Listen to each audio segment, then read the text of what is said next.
Oh, so quickly. absolutely. So, you mentioned like the Nexus and making the debut. And to me, that was like one of the most intense like moments after NXT, after the first season of NXT, when you guys came out, like just destroyed the set. Like, uh, and it was just something like, it was almost like that uncomfortable silence in the crowd. You know what I mean? Like, it was something so unique. What did they tell you guys? But like, what were they proposing? Was there a big plan going forward, or was it just like, hey, we got this idea, we're going to put you together, call you the Nexus, and see if you guys can get over? But like, what was the proposal to you guys? What were you guys told?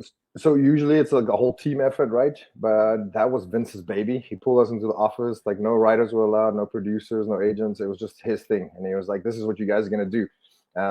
Right after NXT doesn't ended, right? I think there was like a week gap or something like that, and we all kind of went back to Tampa, and we're like, "What's gonna happen now? Are we fired? Are we gonna go to the main roster? What's gonna happen?" Then we get the flight details, and they're like, "Just be in Miami." It was a quick little flight from Tampa, and Vince pulled us into the office, and that was the plan he laid out. And we were like looking at him, we're like, "Are you sure?" So like usually you can reference something, you can go watch an old storyline or watch something old, to make it new. And there was nothing to reference, and he kind of like told us exactly to do that stuff, and we're like, "Are you sure, man?" And he just like kind of looked at us like, "Just fucking do it," like. And we're like, "Okay." That's why, like, even like Daniel Bryan going overboard, like choking, like that all that stuff was allowed, right? So it was fun. It was super fun. I But was like, Daniel Bryan got fired for that, didn't he? Like, because he choked or spat, or I don't know, like something happened along those lines, wasn't yeah, it? something which was weird to us because they were like, anything goes. Like I remember Vince telling me, he goes, if a security guard like just for whatever, I'll pay for it. Like just break the ring, I'll pay for it. Like break whatever you want. And we were like, all right, like cool. Like I was looking for like those garden scissors. I was gonna chop the ropes off, but we didn't have that. Like I remember it was nuts. And when he got fired, we were like, but you told us to do whatever we wanted. So that was kind of like a weird thing, but then obviously we saw what happened after that. I was like, it's part of the storyline.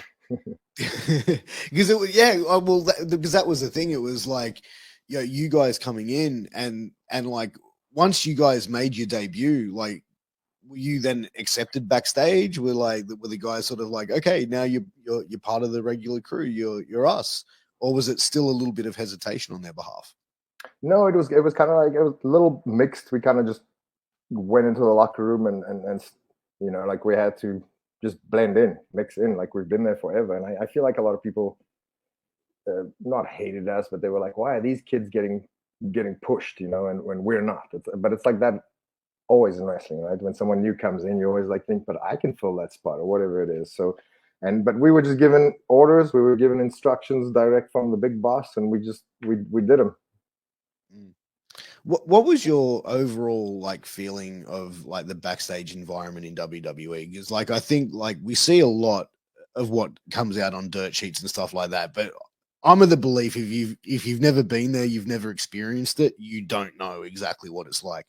From your experience, what was that backstage environment like during I your liked time it a lot. I liked it a lot. I mean, we had catering. You can literally eat anything you want. Like if you felt like a cheesecake, there was cheesecake. If you felt like a chicken breast, there was that. Like we had food.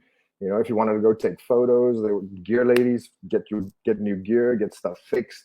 All these agents and producers running around. You can pick their brains. You have guys coming in like Steamboat, and you have guys running around like Fit Finley and all these guys, and I would just pick their brain, and it was fantastic. I love the backstage stuff. Like it's great if you're doing something, if you're part of the show. It can get really boring if you're not doing anything, because you still have to like hang around. And I think they've changed that recently, but I think everyone has a different experience. I think every guy that you ask will have a completely different experience, but I loved it.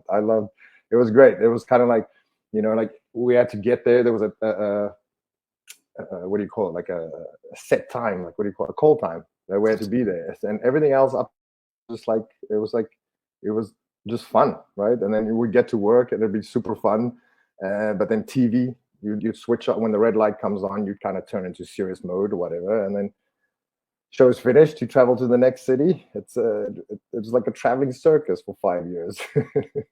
but I feel like it would be such like a cool like experience to have that as a as a career, because it's like you're doing what you love, for one of the biggest companies, and it's like I feel some of the stories that you hear come out about like the politics and the drama in wrestling, it's like, and I think it's anything as soon as there's money involved at high levels, that's where the drama and stuff comes in. But it must be like so hard, and like for some people that have been in it for so long to then hold that bitterness. Like I don't know. Like, did you see many of the guys there? Was Oh there yeah, any you experienced? so many guys, and towards the end, the reason I quit, I also felt that, but I looking back, I should have like handled that differently. But I mean, it's fine. People go through stages too, right? You kind of like get bored of what you're doing. Like even if you have a normal job, right? Like you get days where you're like, oh, I don't feel like doing that. I want to go do that. It becomes like just a job. Like anything, it's just how you respond, how you handle those things. And I've seen a lot of guys go down the wrong path and get hooked on drugs, or like the stories you normally hear. But it's what you make of it. And you get a guy like the Miz, who can just transmute anything into a storyline or just character-driven happiness or whatever. It really just depends on man. And that's what's cool too, because there's so many different unique personalities. Because WWE is a global brand. I was a South African guy. I was traveling with Heath Slater from freaking West Virginia, Wade Barrett from England, Drew McIntyre from Scotland. It was such a cool little melting pot of unique people, unique individuals. It was surreal. It was completely a different life if you think about it. It's like a traveling circus on steroids. But that's the thing. It's like, where in the world would you find like a guy from Tennessee, a guy from South Africa, a guy from Scotland, a guy from England? You know what I mean? Like, maybe a Canadian in there or something like that. But it's like it just sounds like a motley bunch of like just interesting to be in that situation, because it's like, where would you find that group of people anywhere in the world but wrestling, right? Right, and it was so cool because like traveling, I got to wrestle in over 50 countries with WWE, and like traveling to new places like every week.